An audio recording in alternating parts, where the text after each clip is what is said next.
बहन, नौजवान साथी, सम्मानित राजन, सभी को सनत मल्ला मुकेश सहनी की ओर से नमस्कार, प्रणाम साथियों। और आज बहुत खुशी प्राप्त हो रहा है कि कभी हम लोग सोचे भी नहीं थे कि ससुराल में भी जाके भाषण देना पड़ेगा। तो ये हमारे जिंदगी का अलग ही अनुभव है। और खैर, आप बड़े संख्या में आप लोग हमारे लोग यहाँ पर उपस्थित हुए हैं और यात्रा पे हम निकले हुए हैं। 25 जुलाई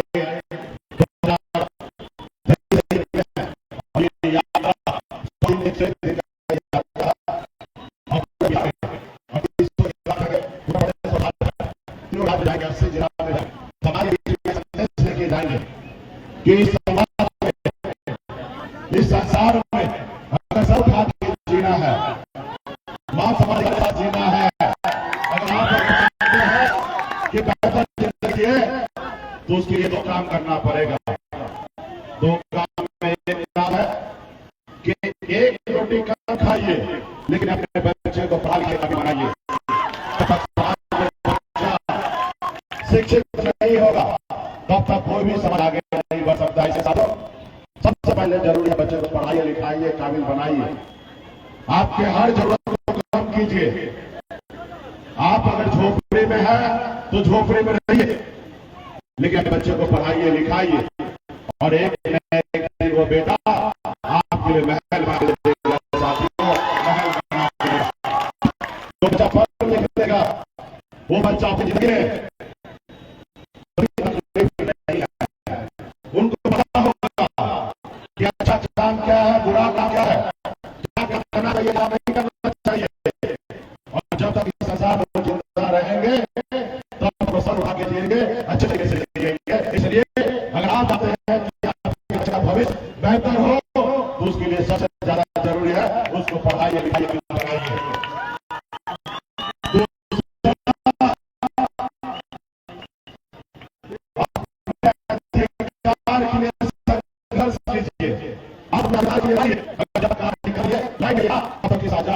कोई आपको आगे बढ़ाने वाला नहीं है साथियों, कोई आगे नहीं बढ़ाने वाला है। आज इस देश को आजादी दिलाने के लिए हमारे पूर्वज पौने 200 साल अंग्रेज से लड़ाई लड़ा, फिर देश आजाद हुआ। उन्होंने एक संकल्प लिया था कि हम देश को आजाद कराएंगे और जब हमारे आने वाला जो पीढ़ी होगा वो सर उठा के जिएगा इस आजाद भारत में। लेकिन देश तो आजाद हुआ, लेकिन सही मायने में गरीब, पिछड़ा, दलित ऐसे वर्ग उसको आजादी नहीं मिला। जो कल तक अंग्रेज का गुलाम था आज वो मालिक बना हुआ है, और जिसके बाप दादा ने शहीद हुआ इस देश को आजादी दिलाया, आज वो कहीं न कहीं आज वो गुलाम बना पड़ा है। साथियों, गुलाम पड़ा है। इसके लिए आपको लड़ाई लड़ना पड़ेगा। हम लोगों ने लड़ाई लड़ रहा है कि निषाद समाज को आरक्षण मिले। आज बंगाल में निषाद को, दिल्ली में निषाद को एससी का आरक्षण मिला हुआ, आज बिहार में, उत्तर प्रदेश, झारखंड में नहीं मिला हुआ।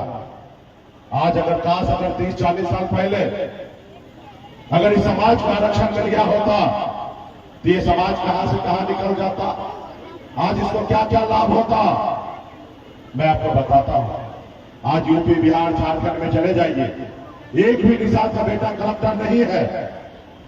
अगर 30-40 साल पहले अगर समाज के लोग लड़ाई लड़ते तो आज आरक्षण मिल गया होता, और जब मिल गया होता तो आपके दर्जनों निषाद का बेटा आज कलेक्टर होता, एसपी होता, एसडीओ होता, बीडीओ होता, डॉक्टर होता, इंजीनियर होता, बड़े से बड़े अधिकारी होता। लेकिन किसी ने लड़ाई नहीं लड़ा, जिसके कारण आपको आरक्षण नहीं मिला। आप बताइए ना, देश एक है, संविधान एक है, देश के चलाने वाला माननीय प्रधानमंत्री एक है, फिर हमारे साथ भेदभाव क्यों हो रहा है? एक गलती तो उनका है जिन्होंने आज तक हमें आरक्षण नहीं दिया, और एक गलती आपका और हमारा है कि हम अपने अधिकार के लिए हम लड़ाई नहीं लड़ पाए। इसके लिए आज हमारे बच्चे मजबूर, आज हमारे बच्चे गांव से बाहर जाकर करने पे मजबूर है। आज हमारे बच्चे, दिसंबर में ठंड का महीना आता है, उस समय में लोग अपने रजाई से बाहर नहीं निकलना चाहते हैं, लेकिन उस समय में हमारे लोग ठंड में उतरकर, पानी में उतरकर मछली मारने पे मजबूर होता है।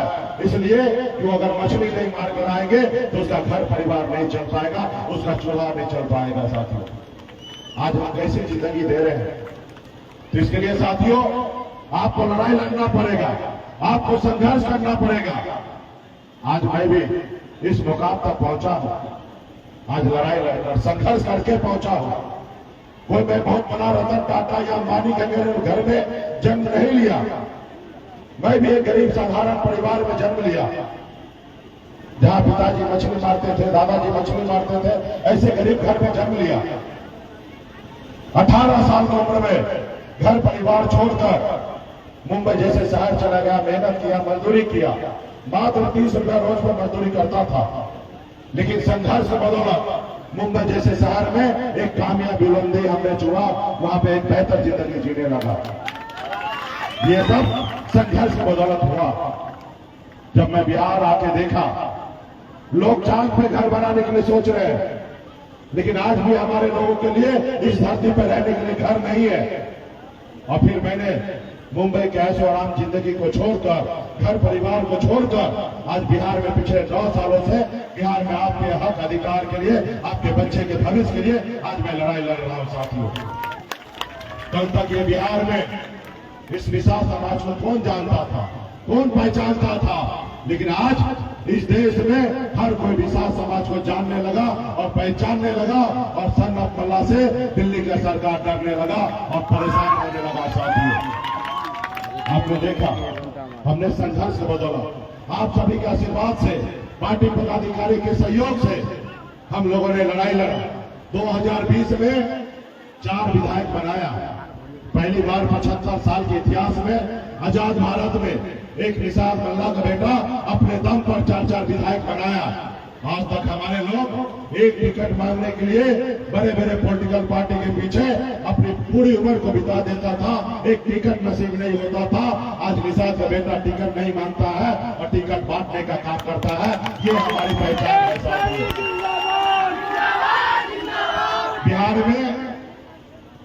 बिहार का सरकार का चाबी हमारे जेब में था। हम जिसको चाहते उनको मुख्यमंत्री बनाते।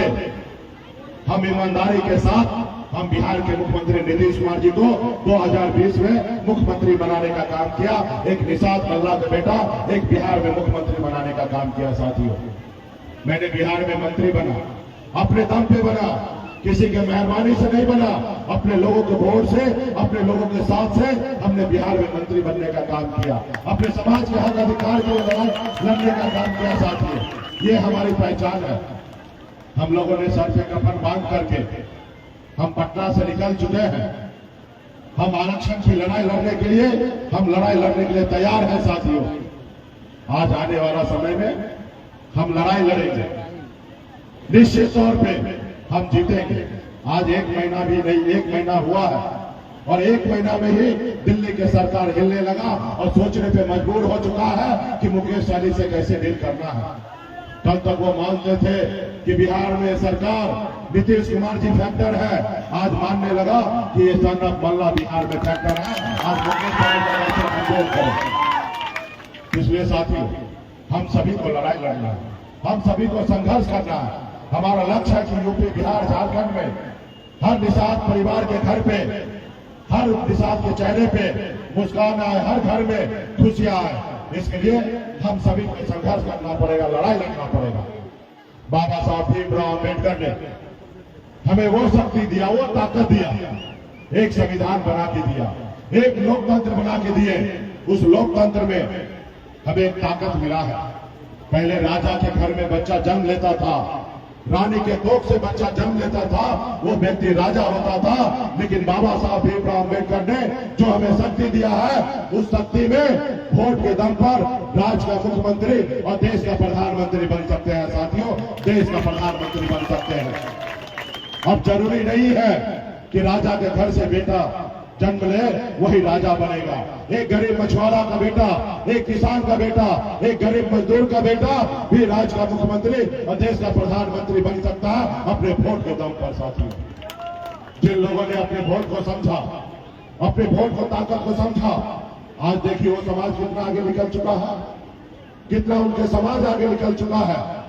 जैसे हमारे आदरणीय लालू प्रसाद यादव जी, मुलायम सिंह यादव जी, बहन मायावती जी, स्वर्गीय रामविलास पासवान जी, इन लोगों ने अपनी शक्ति को समझा, अपने वोट को ताकत को समझा, और जब लालू जी ने दल बनाया तो उनके लोगों ने उनको साथ दिया, और जब साथ दिया तो दल को बल मिला, और जब दल को बल मिला तो लालू प्रसाद यादव जी 15 साल बिहार का मुख्यमंत्री रहे और वो वोट के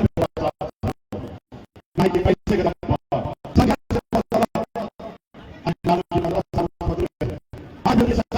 आज उनका सवाल देखें, किसान लिखा है आज बिहार में किसी ने नहीं है कि कोई यादव भाई को उंगली उठा के दिखा दे, क्योंकि वो सक्षम है, मजबूत हो चुके हैं। आज उसी तरीके से आपका अपना दल बन चुका है, आपकी अपनी पार्टी बन चुका है। आप पार्टी के साथ, दल के साथ रहिएगा तो आपके पार्टी को बल मिलेगा, और जब आपकी पार्टी को बल मिलेगा तो आपकी समस्या का हल होगा। साथियों, आपका समस्या का हल होगा। आपके बच्चे के हक अधिकार के लिए, आपके बच्चे के हक अधिकार के लिए दूसरा कोई नहीं आने वाला है लड़ने के लिए। आपके बच्चे का हक अधिकार के लिए आप ही को लड़ना पड़ेगा, या आपका बेटा लड़ेगा, आपका भाई लड़ेगा, दूसरा कोई नहीं लड़ने के लिए आने वाला। साथियों, अपने वोट को ताकत को समझिए। आपके पास वही ताकत है जो कभी हनुमान जी के पास शक्ति था, और हनुमान जी को पता नहीं था कि 7 समुद्र पार करके रावण को, लंका को जला सकते थे। जब उनको याद दिलाया गया कि हे प्रभु, आपके पास अपरंपार शक्ति है, आप 7 समुद्र पार करके रावण को, लंका को जला सकते हैं। जब उनको याद आया तो रावण को, लंका 7 समुद्र पार करके रावण को, लंका को जलाने का काम किया। साथियों, आज उसी तरीके से यूपी, बिहार, झारखंड में निषाद के सभी उपजाति, बिंदा, दुनिया, मलाह, चैतियर, बनपर, सभी उपजाति के पास वही शक्ति है कि अगर एक साथ हो जाए तो जो हमसे दोस्ती करेंगे वो 60 लोकसभा सीट जीतेंगे, जो दुश्मनी करेंगे वो 60 लोकसभा सीट हारेंगे। ये हमारी शक्ति है। आपने देखा कि आजादी के बाद पहली बार 4 विधायक हमने बनाया, अपने दम पर सरकार में मंत्री बने, लेकिन उन लोगों को अच्छा नहीं लगा। उन लोगों को अच्छा नहीं लगा कि एक निषाद मल्ला का बेटा, गरीब का बेटा आज मालिक बन गया है, आज मंत्री बन गया, ऑर्डर दे रहा है। कल तक इसका बाप दादा गुलाम था, इसकी हमारी बराबरी में बैठने का औकात नहीं था, आज हमारी बराबरी में बैठने लगा है। आज अगर मुंबई से आया, अपने समाज को जागरूक करके आज 4-4 विधायक बना लिया है। अगर ये अपने समाज को जगा लेगा, अपने समाज को अपने पैर पे खड़ा कर लेगा, तो निषाद समाज सोया हुआ शेर है। जब जग जाएगा तो मुकेश सहनी अकेले अपने दम पर बिहार का मुख्यमंत्री बन जाएगा। जब मुख्यमंत्री बन जाएगा तो हम किस समाज को गुलाम बना के रखेंगे? उन्होंने एक रणनीति के तहत, एक षड्यंत्र के तहत आपको सरकार से बाहर कर दिया, आपको विधायक को खरीद लिया, इसलिए क्योंकि मुकेश सहनी का आवाज को बंद करो। और मुकेश सहनी का आवाज अगर बंद होगा तो इस समाज का आवाज दब जाएगा और ये समाज हमेशा गुलाम हो जाएगा। लेकिन मुकेश सहनी के साथ लाखों निषाद, करोड़ों निषाद का आशीर्वाद हो तो उसका किसी का औकात क्या है कि मुकेश सहनी का आवाज को कोई बंद कर सकता है? ऐसे किसी का औकात नहीं हो सकती। हम लड़ेंगे, हम गिरेंगे, हम उठेंगे, हम लड़ेंगे, गिरेंगे, उठेंगे, और एक न एक दिन हार भी शर्मिंदा होगा और हमें जिताएगा, हमें लक्ष्य तक पहुंचाने का काम करेगा। साथियों, हमें लक्ष्य तक पहुंचाने का काम करेगा। लेकिन इसके लिए समाज में एकजुटता होने की आवश्यकता है, समाज में भाईचारा लाने की आवश्यकता है, समाज में जरूरी है संघर्ष करना, और समाज में जरूरी है कि आप अपने वोट को, अधिकार को समझना, और इसके लिए आपको संकल्प लेना पड़ेगा। कोई भी लड़ाई बगैर संकल्प लिए जीता नहीं जा सकता है। अगर निर्णय ले लिए कि हम लड़ाई लड़कर जीतेंगे तो उसके लिए सबसे पहले जरूरी है कि आत्मविश्वास को मजबूत करना और संकल्प लेना, और जब आप संकल्प ले लेंगे तो निश्चित तौर पे वो जीतेंगे। आज बड़े बड़े पॉलिटिकल पार्टी को लगता है कि निषाद समाज मुकेश सहनी अपने समाज को जगा रहा है, उनको बता रहा है, और ये जब बताएंगे बताते बताते थक जाएंगे, जब चुनाव का समय आएगा तो ये निषाद समाज मल्लाह समाज को 200 रुपया में वोट खरीद लेंगे। आज उनको गलत फहमी है और कभी ना कभी ऐसा किया भी है, और कभी ना कभी हमारा समाज अपना 200 रुपया में वोट बेचा है। सिर्फ वोट नहीं बेचा है, अपने बच्चे का भविष्य बेचा है, और इसके लिए आपको बताना पड़ेगा। आज उनको गलत फहमी को दूर करना पड़ेगा कि निषाद का बेटा अब वोट बेचने के लिए नहीं है, अपने बच्चे का भविष्य बनाने के लिए, उनके हक अधिकार के लिए लड़ाई लड़ने के लिए तैयार है, अभी वोट बेचने के लिए नहीं है। तो इसके लिए संकल्प लेना पड़ेगा। तो क्या आप लोग लड़ाई लड़ने के लिए तैयार हैं? क्या ये आवाज दिल्ली तक पहुंचेगा? अगर लड़ाई लड़ने के लिए तैयार है तो हाँ बोलिए।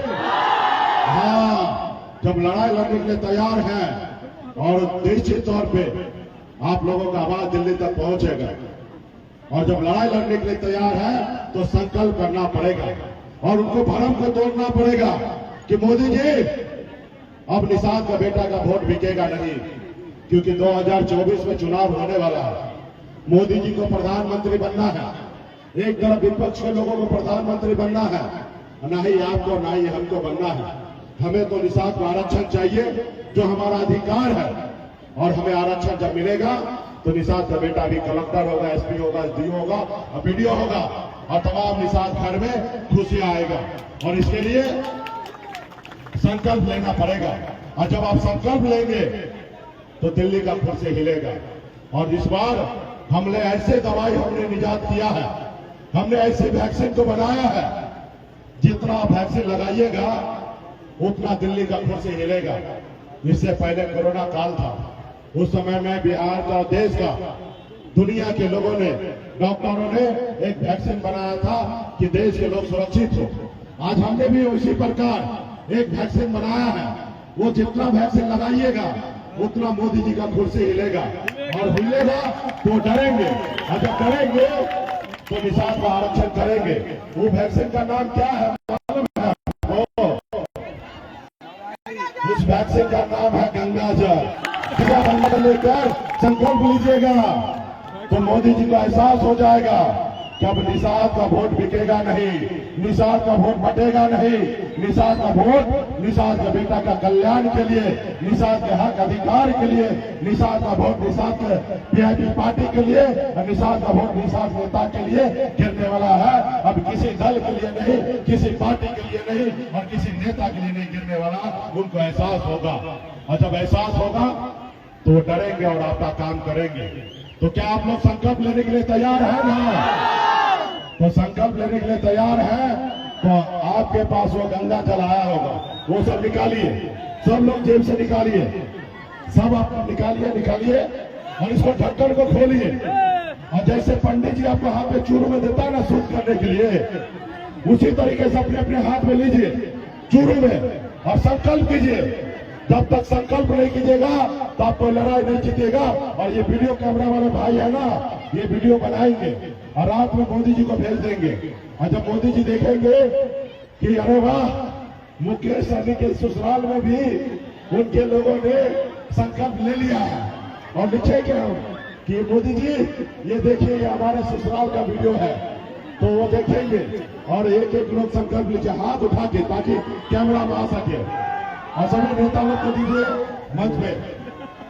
मैं बाबा केवल महाराज, भगवान वेद व्यास, प्रभु श्री राम, भगवान गौराज निषाद, बाबा अमर सिंह, बाबा काशी, बाबा जय सिंह महाराज, बाबा तारिक महाराज, बाबा कोयला, माता कमला, अमर साहिब चिपासानी, फूलन देवी, और अपने पूर्वज को साक्षी मानकर हाथ में गंगा जल लेकर संकल्प करता हूँ कि अपने समाज और अपने आने वाले पीढ़ी के लिए हर परिस्थिति में संघर्ष करूंगा और अपने विकासशील इंसान पार्टी के साथ रहूंगा, पार्टी जो निर्णय लेगी हम उस निर्णय के साथ रहेंगे। हम संकल्प लेते हैं एक रोटी कम खाएंगे, अपने बच्चे को पढ़ाएंगे लिखाएंगे। हम संकल्प लेते हैं एक एक निषाद के घर पे जाएंगे, सभी को संकल्प करवाएंगे। जय निषाद राज, जय वीआईपी, जय बिहार। चलिए, बहुत बहुत धन्यवाद।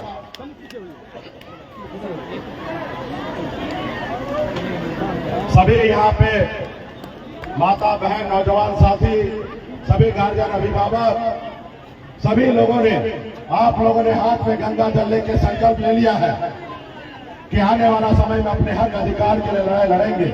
और निश्चित तौर पर ये वीडियो मोदी जी देखेंगे, वो भी हैरान परेशान होंगे। और जब उनको 2024 में हारने का डर हो जाएगा तो वो निषाद का आरक्षण लागू करेंगे। साथियों, हिंदुस्तान में, दुनिया में पहली बार ऐसा होने के लिए जा रहा है, पहली बार ऐसा होने के लिए जा रहा है कि एक एक निषाद का बेटा, माता बहन अपने हाथ में गंगा जल लेकर संकल्प कर रहा है कि हम अपने आने वाला पीढ़ी के लिए, बच्चे के